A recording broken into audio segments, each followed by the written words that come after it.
Posted by you/Thrower_Worth Emil. My 50F son, David, 31M, has been married to my daughter-in-law, Beatrice, 24F, since September 2020. Due to the pandemic, I never really got to know her because they only dated for about a year before getting married, and I didn't know about her until they had been dating for about 6 months. I love my son very much, but I feel like our relationship has been rocky since he got married. He has a daughter from a previous relationship who is 10, and since they got together, I haven't had the same relationship with her. I know this is partially because he moved out of my house, very suddenly, without really saying anything, I might add, and I no longer have her on his weekends. I try to get them to bring her to visit when they have her, but I usually only see her once a month or so. Lately, it has felt like she's been more distant when she visits. I think this is because Beatrice says negative things about me around her, and I find that unfair. They just had a baby at the end of January. She was induced due to preeclampsia and was in labor for 3 days before having a C-section. I had been in an accident a few weeks prior and didn't have a vehicle, and my son refused to pick me up to be there for the labor or to see the baby in the hospital. However, her parents got to see the baby and were in the parking lot the entire time. I called him a few times while she was in labor, but on the second day after her water broke, I called, and I heard her snap at him to get off the phone. After that, he refused to accept any calls. I just wanted to know that the 3 of them were okay. She was in the hospital for 2 days after the C-section, and they didn't stop to visit me on their way home after the birth because she was hurting, even though she had pain meds she could have taken, and she didn't feel right, according to my son. This is when I became concerned that she might have postpartum depression. My daughter ended up picking up her prescriptions and some groceries for them and got to see the baby that night. She and Beatrice apparently have a pretty good relationship. I was supposed to visit a couple of days after they got home, but Beatrice insisted something was wrong and went back to the doctor, who apparently sent her to the hospital. My son told me they diagnosed her with postpartum preeclampsia, but I was pretty sure that condition only occurred during pregnancy and went away after birth, so I thought he was confused. The day after they admitted her again, which was 5 days after the baby was born, everyone had met the baby except me, and it was also my birthday. I called Beatrice around 8 that morning to see what was really going on, but she didn't answer. A while later, my son called to wish me a happy birthday and asked why I had called Beatrice. I admit I snapped at him, saying she should be returning my call because I had called her. I hung up on him, and maybe 5 minutes later, she called me. I told her she should have called me, as I wanted to hear her voice and get the details directly from her, since my son tends to get confused. I then asked her if this was a mental or physical issue. She went silent for a moment before saying it was physical. I asked if she was sure, and she got a bit snippy, saying that they had padding on her bed because she was a seizure risk, and that she couldn't be alone with her newborn, so she was pretty sure. I didn't comment on her tone because I understood she was likely stressed. She was released the next day, and they visited me while I was at my daughter's house watching her 2 kids, so I could finally see the baby. I offered Beatrice some pillows to sit on, as my son had mentioned that she had basically given birth both ways. Even though I knew this wasn't true, I wondered if she had some soreness that made him think that. However, she refused my hospitality, saying she was fine and actually felt pretty good. 2 weeks later, my son picked me up and brought me to their home for a visit. I stayed for a few hours, but Beatrice didn't really make any effort to talk to me. She was quiet and just sat on the couch. When my son took me home, I asked why she had been so unwelcoming, and he said it was because I had been rude while she was in the hospital. He said Beatrice shouldn't have had to call me, and I shouldn't have asked if it was a mental or physical problem since he had already told me it was physical. He also mentioned that I shouldn't have posted anything on Facebook about the baby's birth before Beatrice did, and that I was rude when he called and asked me to take it down. Since she doesn't post on social media very often, I didn't think it would be a big deal. He hasn't picked me up to see the baby because he says he needs to be there to help with the baby, and they won't bring the baby to me because he says the baby isn't allowed in my house. I told my son I'm planning to quit my job to babysit for them, but I haven't even gotten her return to work date, and she hasn't once thanked me for offering to do it. Overall, I feel like she's holding on to some very petty things and is using them to keep me from my son and granddaughters. I want a relationship with her, but I am missing critical bonding time with the baby, and I'm going to struggle to forgive her for that, especially over petty nonsense she won't even bring up to discuss with me.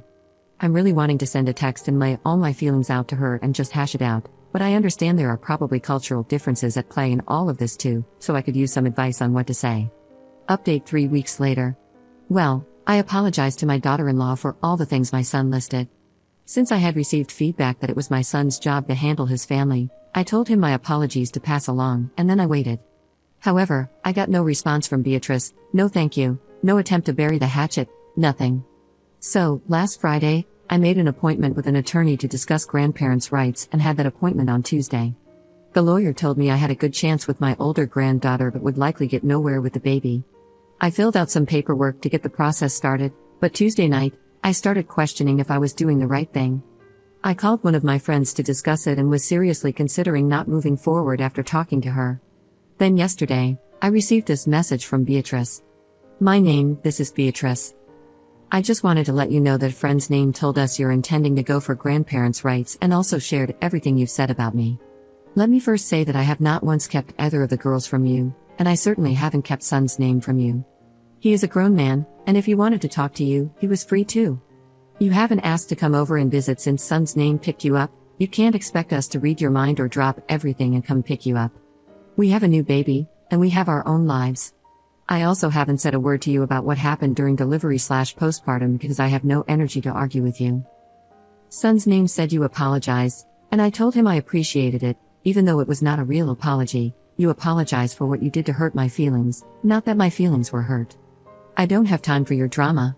For the record, what you said was absolutely disgusting. I almost died. It had nothing to do with my mental health. Since you've decided to go for grandparents' rights, we will have no direct contact with you. All contact will need to go through our lawyer. You've been removed from my Facebook.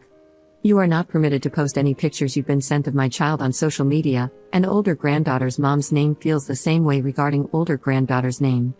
We intend to have something written up by our lawyer and sent to you by the end of the week regarding this and ceasing contact with us. I assume we will be served with your visitation paperwork this week as well. You will get no pictures or phone calls going forward. In fact, you will be blocked. I also hope you realize you will absolutely lose this case. Your house is not suitable to live in, and you would have to be able to pass a substance test. When you lose, we will not resume contact with you. You lost your chance at being part of our kids' lives by deciding to go to the most nuclear option instead of just communicating with us. I tried to respond to her and tell her that I didn't want to go through with it anymore and that I had reacted out of anger, but she wouldn't answer my texts or calls, so I assume I really am blocked. I called my son to tell him about the text she sent, and he said he knew about it and that it was a lot nicer than what he wanted to send me. So, that's where I'm at right now. I'm going to show my lawyer the text so it can demonstrate how unwilling she is to forgive and work with me, and hopefully, this will resolve quickly so I can at least get visitation rights with my oldest granddaughter. Edit. I don't appreciate the nasty messages or the barrage of nasty comments I've received. I admit I made a mistake, but now this is my only option. It's clear that most of the responses on Reddit are from young people, not from my generation, as I've gotten different responses in other online support groups from people my age, many of whom are grandparents and from my own culture. Second update 2.5 months later. I really don't think I'm wrong, but I just need reassurance that I'm doing the right thing.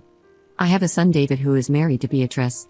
They have a daughter who is 4 months old, and my son has a daughter from a previous relationship who is 10. Beatrice and I had a falling out after their baby was born, and my son and granddaughters got caught in the crossfire. The falling out happened in March, and I know I did and said things I'm not proud of, and although she hasn't apologized, I'm sure she feels the same way. It would take too long to go over the entire history, but at the most extreme point, I consulted a lawyer for grandparent rights.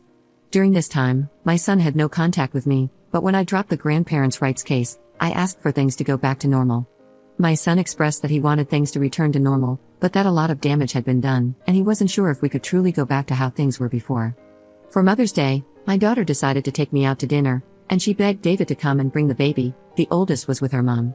David eventually agreed on the condition that it wasn't on Mother's Day. He, the baby, and Beatrice came. Beatrice was quiet for most of the dinner, but she did talk to my daughter a few times. I guess they have a pretty good relationship. Beatrice held the baby the entire time and wouldn't let me hold her or take pictures. Part of our falling out was over pictures and Facebook, so I found this to be petty. Overall, I would have called dinner a success. At the end, I hugged my son and told him I was proud of him for putting his foot down and coming to dinner with his daughter, and that I hoped he could continue to do that. Looking back, I know I shouldn't have said anything. My son called me later that night and told me that he couldn't continue to have a relationship with me. He said that Beatrice is their child's mother, and he wouldn't ever bring the baby anywhere without her blessing. I was drunk when he called because I've had a hard time coping, and I admit I lost it a little during the phone call.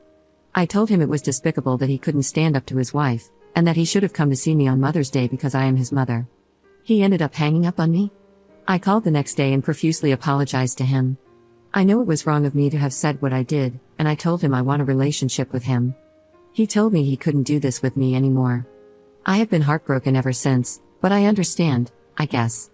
I called him last night and told him that I wouldn't be contacting him or his wife anymore, and that I respected that we wouldn't have a relationship.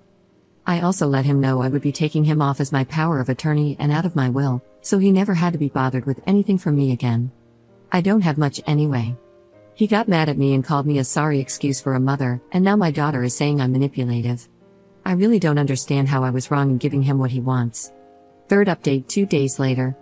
After someone posted a link to what I believe are my daughter-in-law's Reddit posts, and I read some of the verbal attacks I received, I did some more reflection. I feel like her perspective of events really helped shift my view. I do want to point out that several people told me I was not wrong and that this younger generation has a poor view of family values.